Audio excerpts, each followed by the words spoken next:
आप सभी का ई क्लासरूम में स्वागत है। आज के पाठ का शीर्षक है जूही की कली।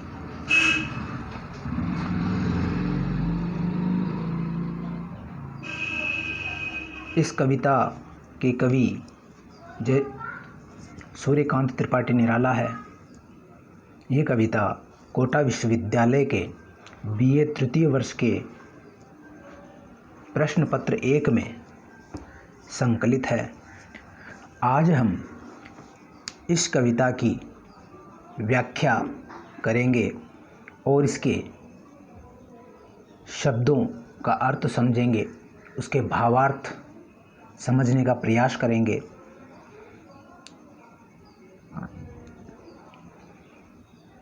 इससे हमें छायावाद की कई विशेषताओं का पता चलेगा और यह जानने में मदद मिलेगी कि जूही की कली कविता छायावाद की एक युगांतकारी घटना क्यों मानी जाती है।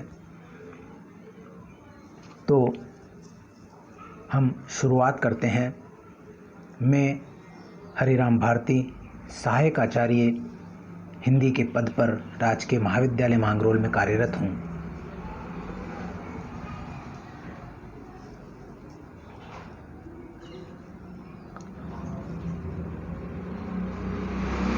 छायावाद सूर्यकांत त्रिपाठी निराला और जूही की कली का परिचय हम इससे पहले के पाठ में पा चुके हैं। आज हम सीधा जूही की कली इस कविता के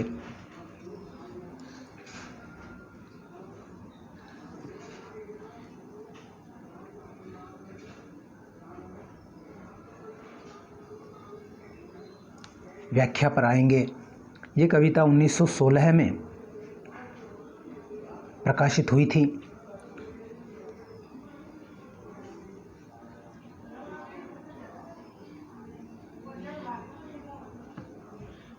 कविता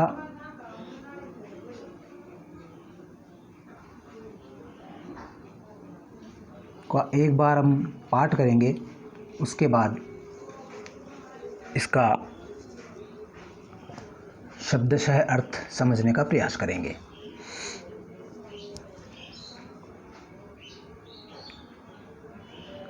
आपको मैं थोड़ा सा इसका परिचय दे दूं कि इस कविता में कवि ने जूही की कली का एक सौभाग्यवती नायिका के रूप में जो अपने प्रियतम मलयानिल यानी पवन, उसका नायक या प्रियतम पवन है, नायिका जूही की कली है और जूही की कली प्रियतम नायक के स्नेह स्वप्नों में खोई हुई सो रही है और नायक दूर देश में निवास करता है। वहाँ से आकर के वह नायिका के साथ जो रति क्रीड़ा करता है उसका इसमें वर्णन किया गया है। तो एक बार हम इसका पाठ कर लेते हैं।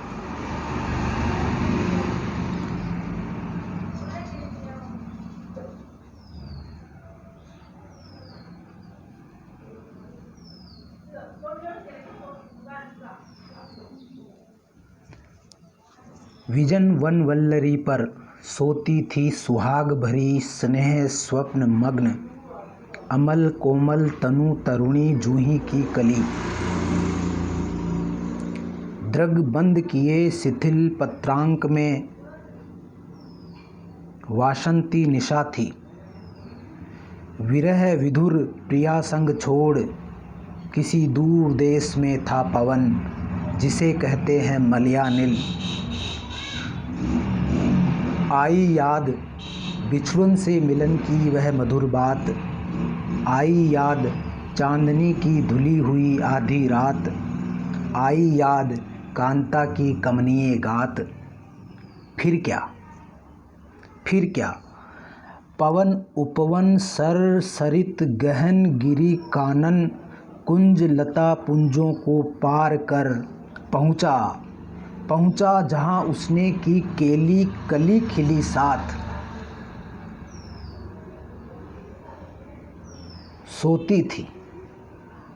सोती थी जाने कहो कैसे प्रिय आगमन वह। नायक ने चूमे कपोल, डोल उठी वल्लरी की लड़ी जैसे हिंडोल। इस पर भी जागी नहीं चूक क्षमा मांगी नहीं, निंद्रालस बंकिम विशाल नेत्र मूंदे रही। किंवा मतवाली थी यौवन की मदिरा पिए, कौन कहे। निर्दय उस नायक ने निपट नठुराई की झोंकों की झड़ियों से सुंदर सुकुमार देह सारी झकझोर डाली। मसल दिए गोरे कपोल गोल, चौंक पड़ी युवती चकित चितवन निज चारों ओर फेर। हेर प्यारे को सेज पास नम्र मुख हंसी खिली खेल रंग प्यारे संग। हंसी खिली खेल रंग प्यारे संग। ये इस कविता का पाठ हुआ। अब हमने इसमें ये देखा, इस कविता का एक अगर समरी देखें, इसका सारांश देखें तो जूही की कली सोई हुई है, प्रियतम के सपनों में खोई हुई है। रात्रि का वातावरण है, रात्रि वसंत ऋतु की है जो बड़ी ही मादक होती है। और उसका जो प्रियतम है, नायक है, वो दूर देश मलयानिल यानी मलय पर्वत दूर देशों में कहीं पर गया हुआ है। तो नायिका विरहिणी है और नायक भी विरह में जीवन यापित कर रहा है। उसी समय जब वो सो रही है जूही की कली विजन वनवल्लरी पर, उसी समय नायक पवन को अपनी प्रियतमा की याद आती है और वह जूही की कली के वादे को पूरा करने के लिए, बिछड़ करके फिर मिलने की बात को पूरा करने के लिए प्रेम के उत्साह में, उसके जोश में आकर के सर सरिता जंगल पहाड़ नदियाँ सबको पार करता हुआ पवन वहाँ पहुँचता है जहाँ पर जूही की कली सोई हुई है। और वह सोई हुई है, पवन आता है, आकर के पवन यानी हवा चलती है, जूही की कली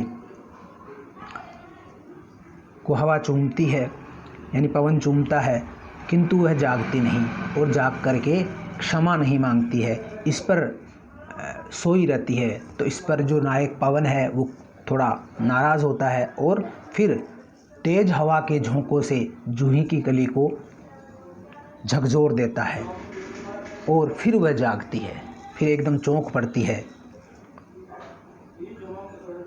और फिर चारों ओर देख करके घबरा जाती है। लेकिन जो ही अपने पास में हवा को देखती है यानी पवन, अपने नायक पवन को देखती है तो वह हंस जाती है, खिल जाती है और फिर प्रणय की क्रीड़ा में लीन हो जाती है।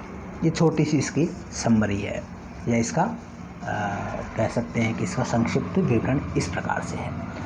अब इसकी कुछ जो कठिन शब्द है और उनके क्या अर्थ हैं उनको हम जरा देखें। पहला जो छंद है उसको देखें कि इसमें जूही की कली के रूप का वर्णन है। जूही की कली के बहाने एक युवती जो सुहाग भरी है, जिसकी माथे में मांग में सिंदूर भरा हुआ है, वह युवती सो रही है, उसका जूही की कली एक प्रतीक है, या यूँ कह लीजिए कि एक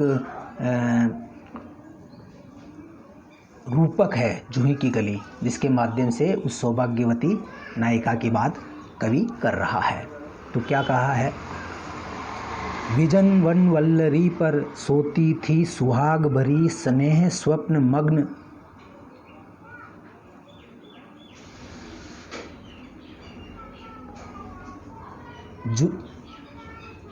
मग्न अमल कोमल तनु तरुणी जूही की कली दृग बंद किए शिथिल पत्रांक में। तो इसमें अर्थ के दो स्तर हैं, एक तरफ तो नायिका का वर्णन है, दूसरी तरफ जूही की कली का वर्णन है। तो जूही की कली ऐसी जगह पर है जो विजन है यानी जन रहित है, एकांत है, वीरान स्थान है। वासंती निशा थी, रात्रि का समय है, सोती थी विजन वन वल्लरी पर। वल्लरी क्या होती है? वल्लरी कहते हैं लता या मंजरी, जो पेड़ की जो लता होती है उसको वल्लरी कहते हैं। उस पर वो जूही की कली पेड़ के ऊपर लगी हुई है। सोती थी सुहाग भरी स्नेह स्वप्न मग्न। सुहाग भरी है, यानी सुहाग भरी होने का मतलब है कि उसकी मांग भरी हुई है, उसमें मांग में सिंदूर भरा हुआ है, वह किसी के नाम का सिंदूर अपनी मांग में भरी हुई है, उसका पति है, इसीलिए वह सिंदूर भरे हुए है। और अखंड रूप से सौभाग्यवती, पति का साथ मांगने के लिए, पति का अखंड रूप से सौभाग्य या साथ पाने के लिए वह संकेत रूप में एक मांग उसमें भरी हुई है। तो जूही की कली होती है, जूही का जो फूल होता है उसमें भी हम देखते हैं कि उसके बीच में लाल लाल रंग का एक कलर होता है, सफ़ेद रंग की होती है लेकिन बीच में हल्का सा लालिमा उसमें रहती है। तो कवि ने उसकी तुलना करके उसको सुहाग भरी उपमा दे दी। अब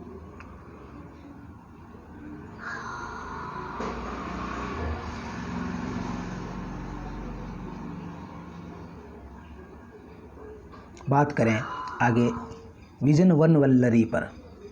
सोती थी सुहाग भरी स्नेह स्वप्न मग्न। स्नेह स्वप्न मग्न शब्द का मतलब है कि प्रियतम के सपनों में, स्नेह यानी प्रेम, प्रियतम के सपनों में खोई हुई, मग्न होकर के वह सो रही है, उसके सपनों में सो रही है, उसको प्रियतम के संयोग सुख के जो सपने हैं उसको वो याद करके उसको सो रही है, क्योंकि संयोग सुख के अंदर कैसे प्रियतम का उसको साथ मिला था उसकी स्मृतियों में वह खोई हुई सो रही है।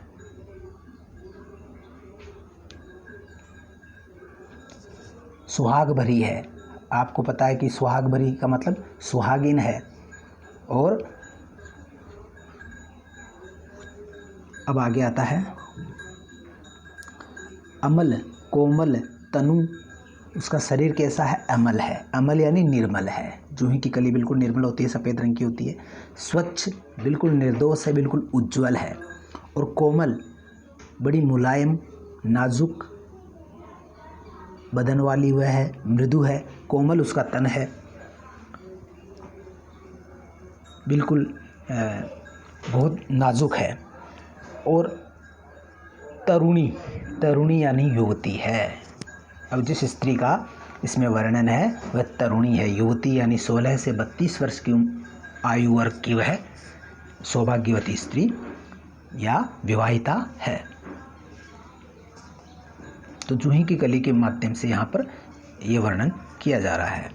फिर आगे है दृग, दृग शब्द, दृग बंद किए शिथिल पत्रांक में। जूही की कली होती है वो जब खिलती नहीं है उससे पहले उसके चारों ओर हरे रंग का पत्र लिपटा रहता है, जब वो खिलती नहीं उससे पहले चारों ओर लिपटा रहता है। और तो यहाँ पर दृग आंखें नेत्र, दृग यानी आंखें नेत्र, बंद किए शिथिल पत्रांक में, पत्तों की गोद में, शिथिल यानी ढीला पत्ता, क्योंकि पत्ता ढीला होगा तभी तो कली खिलेगी, टाइट तो यहाँ पर पत्र शिथिल पत्रांक, पत्र यानी पत्ते, अंक यानी गोद, तो उसमें पत्ते की गोद में वह कली खोई हुई है या पल्लवों के बीच में सोई हुई है। यहाँ पत्रांक का मतलब है पलकें। यहाँ पर उस जिस नायिका का वर्णन किया गया उसके संदर्भ में यहाँ पत्रांक का अर्थ है पलकें, कि पलकों में उसकी आंखें बंद करके वह सोई हुई है। तो ये वर्णन उसका मिलता है। अब हम देखते हैं दोस्तों कि ऐसे बहुत सारे जो शब्द हैं ये कवि को विरासत में मिले हैं या कवि की विरासत बाद में गई है। जैसे कि बात करें कि सुहाग भरी स्त्री है, सुहाग भरी यानी सौभाग्यवती स्त्री है, उस पर बात करें तो अमीर खुसरो का एक बहुत ही प्रसिद्ध दोहा आपको याद होगा कि खुसरो रेण सुहाग की जागी पी के संग, तन मेरो मन पिया को दोऊ भये एक रंग। तो इस तरह के जो स्नेह स्वप्न है उसमें वह स्त्री सोई हुई, खोई हुई सो रही थी। इसी तरह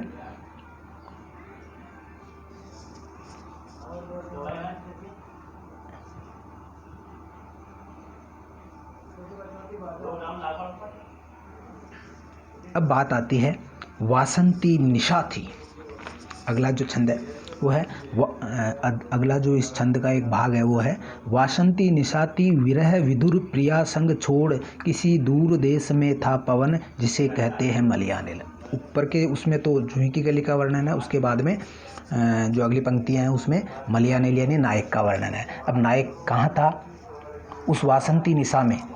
वासंती निशा यानी बड़ी ही मादक ऋतु थी, मादक ऋतु, वसंत, जिसके अंदर नए नए फूल लगते हैं, पत्तियां लगती है, पौधों के खिलने का समय होता है और यौवन के प्रकृति के यौवन का समय होता है। तो उस समय वो जो नायक है वह नायिका जूही की कली को छोड़ करके विरह विदुर सा प्रिया संग छोड़ के दूर देश में था।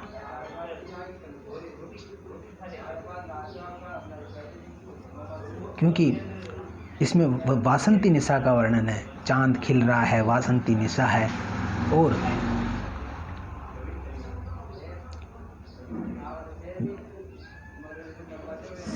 उसका जो नायक का जीवन है वो विरह के कारण विदुर सा जीवन बिता रहा है। जैसे विधवा होती है उसका विलोम शब्द होता है विदुर, तो वह विदुर सा जीवन विरह के कारण, प्रिया का संग छूट जाने के कारण बिता रहा है और वह दूर देश का है, दूर देश का यात्री है, दूर देश गया हुआ नायक है।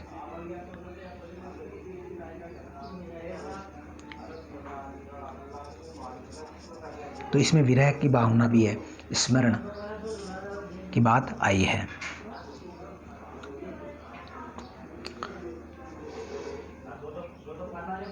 स्मृति, अब बात करें कि स्मृति है, फिर उसको मलयानिल यानी नायक को किसकी याद आती है? याद आई बिछुड़न से मिलन की वह मधुर बात, याद आई चांदनी की धुली हुई आधी रात, याद आई कांता की कमनीय गात। ये तीन चीज़ें उसको याद आई। एक तो वह बात याद आई कि जब संयोग के समय बिछुड़ करके मिलने का वादा जूही की कली से नायक पवन ने किया था, तो वह उसको बिछड़ करके फिर मिलने की बात याद आई। दूसरी बात याद आई, इस चांदनी की धुली हुई आधी रात याद आई। वसंत की चांदनी से धुली हुई, चांदनी ऊपर बरस रही है, वह समय उसको याद आया। तीसरी चीज़ याद आई कांता की कमनी, कांता यानी पत्नी, कमनीय गात यानी कमनीय यानी कामना पैदा करने वाली उसका जो शरीर है, कामना पैदा करने वाला उसका शरीर है, काम भावना पैदा करने वाला उसका जो शरीर है, ऐसी कांता का यानी पत्नी यानी विवाहिता स्त्री, कांता यानी पत्नी या विवाहिता स्त्री का जो कमनीय गात यानी ऐसा शरीर जो कामना पैदा करता है, वह उसको याद आया। बड़ा मनोहर और सुंदर उसका शरीर है। तो याद आते ही जो नायक पवन है वह फिर आगे उसको देखिए आप, अगली पंक्तियाँ हैं कि फिर क्या, याद आते ही फिर क्या, पवन उपवन सर सरित गहन गिरी कानन कुंज लता पुंजों को पार कर पहुंचा जहां उसने की केली कली खिली साथ। ये बात हुई कि वह कहाँ पहुंचा?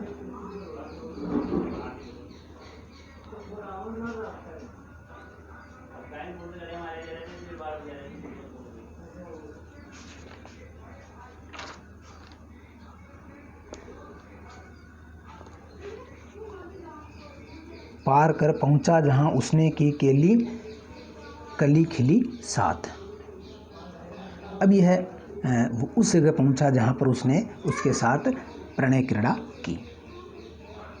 और वह इन सब चीज़ों को, इतने रास्ते में इतने मनोहर स्थान आए लेकिन कहीं भी वह रुका नहीं, कहीं भी वह भटका नहीं, कहीं भी विचलित नहीं हुआ।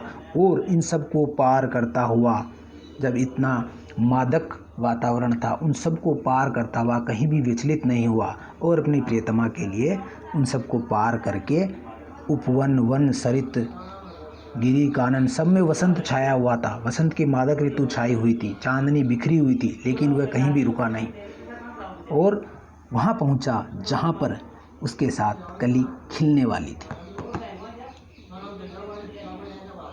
तो इसमें वसंत का भी वर्णन है। अब वो वहाँ पहुँच गया। अब आगे बात आती है कि सोती थी जाने कहो कैसे प्रिय आगमन वह अचानक पहुंचा। चौथा दृश्य कविता का आ चुका है। पहले दृश्य में नायिका का वर्णन है, दूसरे में नायक का वर्णन है, तीसरे दृश्य में उसके इन सब गिरी कानन को पार करने का वर्णन है, और चौथे दृश्य के अंदर अब वापस जूही की गली का वर्णन है। जाने कहो कैसे प्रिय आगमन वह, नायक ने चूमे कपोल, डोल उठी वल्लरी की लड़ी जैसे हिंडोल। हिंडोल एक प्रकार का झूला होता है, एक प्रकार का झूला होता है, और ऐसा कहते हैं कि जब वसंत ऋतु में हिंडोल राग गाया जाता है तो झूले अपने आप ही बिना हिलाए ही झूलने लगते हैं। तो ऐसा संगीत इस हिंडोल राग में होता है। तो जैसे ही उसने उसको छुआ, स्पर्श किया, स्पर्श करते ही उसके जूही की कली के शरीर में एक हिंडोल की तरह तरंग, राग की तरंग की तरह वह डोल गई, उसमें लहर उठी, और डोलने के बावजूद उसमें कुछ कहना चाहिए कि एक थर्राहट सी हुई, और उस थर्राहट के बावजूद भी वह थरथराई, लेकिन फिर भी वह चुपचाप सोई रही। डोल उठी वल्लरी की लड़ी जैसे हिंडोल, पूरी वल्लरी डोल गई, लेकिन इस पर भी जागी नहीं, लेकिन इसके बावजूद वो आंखें बंद किए रही, जागी नहीं, और निंद्रालस बंकिम विशाल नेत्र मूंदे रही। निंद्रालस यानी नींद के आलस में, नींद से बोझिल पलकों को, जैसे नींद से जो पलकें बोझिल हो गई है, ऐसी बाकी मतवाली आँखों को लेकर के और सोई रही। ऐसा लगा जैसे कि वह यौवन की मदिरा पिए हुए हो, यौवन की मदिरा पिए हुए हो। जब ये स्थिति देखी तो नायक बड़ा निर्दयी हो गया। नायक को यूँ लगा कि मैं इतनी दूर से संयोग के लिए यहाँ आया हूँ, और इसने मेरी बिल्कुल भी परवाह नहीं की, चूक और क्षमा मुझसे नहीं मांगी। तो इस कारण से नायक बड़ा निर्दयी हो गया, और उसने बड़ी ही निठुराई की। निठुराई यानी बहुत ही निष्ठुरता की, कठोरता और बेदर्दी भरा व्यवहार किया, और झोंकों की झड़ी से, क्योंकि नायक क्या है, हवा है, पवन है, तो पवन के पास क्या हथियार है, झोंके हैं, तो झोंकों की झड़ी से सुंदर सुकुमार देह सारी झकझोर डाली। जूही की कली बड़ी कोमल नाजुक होती है, उसकी सारी देह को झकझोर और झकझोर डाला। अब वह चौंक पड़ी। जब झोंकों ने देह को झकझोर दिया, मसल दिए गोरे कपोल गोल, उसके जो कपोल है उनको मसल दिया, तो चौंक पड़ी युवती। युवती चौंक पड़ी। अब यहाँ युवती यानी सौभाग्यवती स्त्री, विवाहिता स्त्री, चकित चितवन निज चारों ओर फेर, उसने अपने चकित यानी हैरान आँखों से चारों ओर देखने लगी, और हेर प्यारे को सेज पास, सेज यानी सैया, बिछावन, सेज के पास में, अपनी सेज के पास में प्यारे यानी प्रियतम को देख करके उसकी आंखों पे, उसके मुंह में नम्रता आ गई, उसके चेहरे पर नम्रता का भाव आ गया, और नम्र मुख हंसी खिली खेल रंग प्यारे संग, और वह हंसने खिलने लगी। और क्योंकि वसंत में फागुन का महीना होता है, तो यह रंग का वर्णन किया गया है कि वह अपने प्रियतम के साथ फागुन में जैसे होली खेलते हैं वैसे ही रंग खेलने में मग्न हो गई। इस तरह से ये कविता का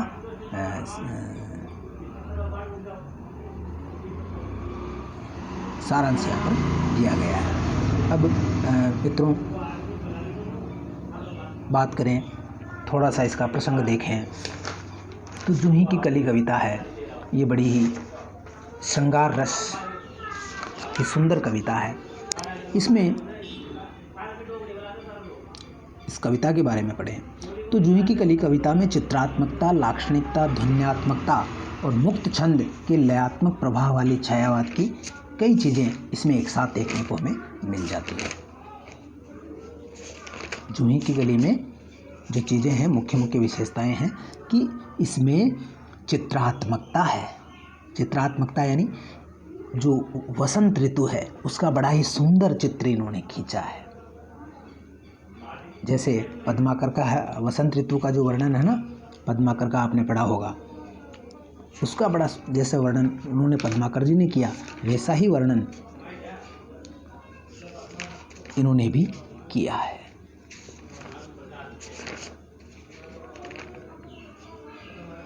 पद्माकर का वर्णन आपने वसंत ऋतु का वसंत उत्सव का पढ़ा होगा, और आपको पता है कि निराला को वसंत का कवि भी कहा जाता है, क्योंकि वसंत पंचमी के दिन इनका जन्म हुआ था और ये विद्रोह के कवि हैं, स्वच्छंद कवि है, और वसंत ऋतु को परिवर्तन की ऋतु माना जाता है। तो इस तरह से ये विद्रोह के कवि कहे जाते हैं।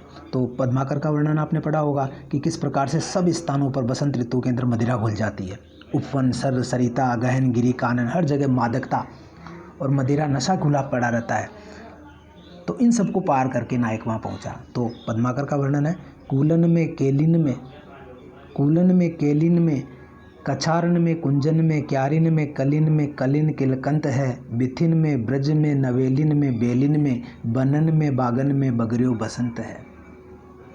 ये वसंत ऋतु बड़ा ही सबको मोह लेने वाली ऋतु होती है, भटका देने वाली ऋतु होती है। उसमें भी ये नायक इन सब को पार करके वहाँ पहुँचता है। तो ये बड़ा ही चित्रात्मक वर्णन है। दूसरी चीज़ है लाक्षणिकता, कि इसमें शब्दों के वाच्यार्थ से उसका अर्थ नहीं आ रहा है, बल्कि लक्ष्यार्थ के द्वारा शब्दों के अर्थ हमें देखने को मिल रहे हैं। जैसे बात करें कि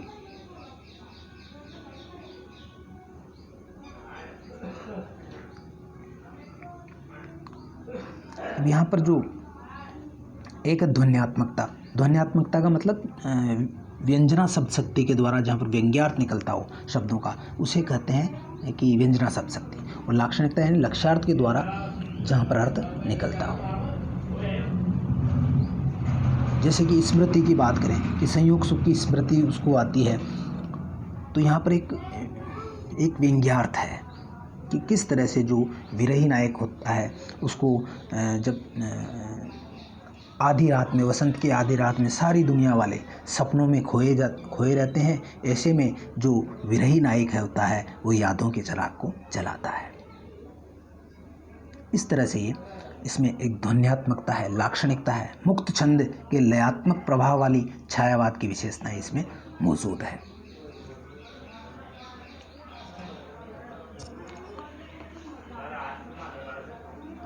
कविता में निराला जी की भावुकता, कल्पनाशीलता और कथ्य अनुरूप शब्द चयन, प्रतीक योजना, कौशल और सूक्ष्म सौंदर्य चित्रकारिता के दर्शन होते हैं।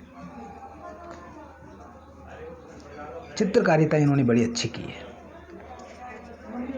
बहुत ही अच्छा चित्र इन्होंने प्रकृति का इसमें खींचा है।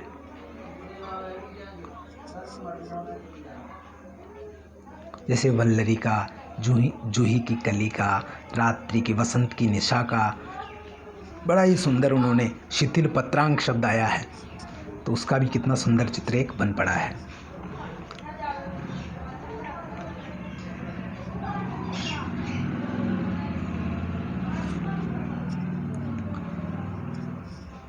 इसी तरह से मलयानिल शब्द है, वो अपने आप में एक बहुत ही प्रतीक बन गया है, नायक का प्रतीक बन गया है, जो कि दूर देश से आता है। जैसे नायक दूर देश से आता है, वैसे मलयानिल पवन भी दूर देश से आता है। यात्री हूँ अति दूर देश का, पल भर यहाँ ठहर जाऊँ, थका हुआ हूँ सुंदरता के साथ बैठ मन बहलाऊँ।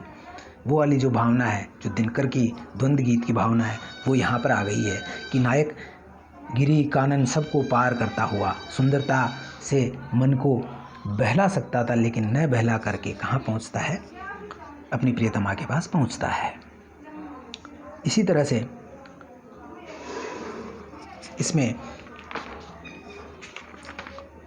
प्रतीक योजना भी है। पवन नायक का प्रतीक है, जूही की कली किसका प्रतीक है, नायिका का प्रतीक है।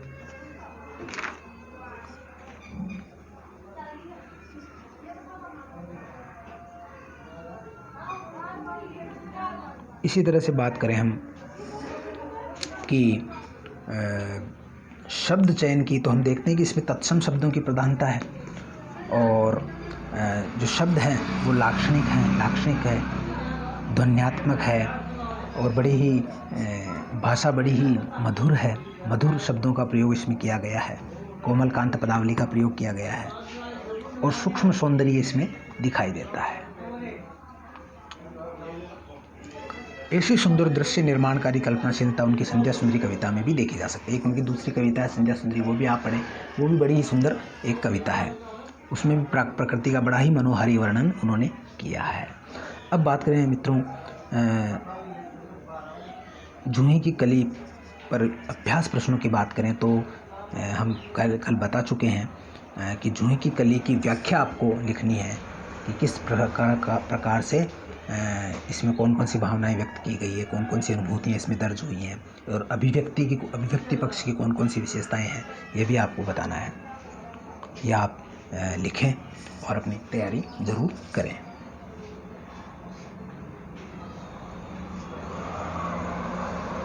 तो आज के पाठ को यहीं समाप्त करते हैं और कल तक के लिए इजाज़त दीजिए। कल फिर एक नया पाठ लेकर के हम आएंगे, वो भी सूर्यकांत त्रिपाठी निराला की ही बादल राग नामक कविता होगी। तब तक के लिए स्वस्थ रहिए, मस्त रहिए और इस महामारी का मुकाबला हंसते हुए कीजिए। हिंद देश के निवासी सभी जन एक है, रंग रूप वेशभूषा चाहे अनेक है। इन्हीं शब्दों के साथ आपसे विदा लेता हूँ। धन्यवाद।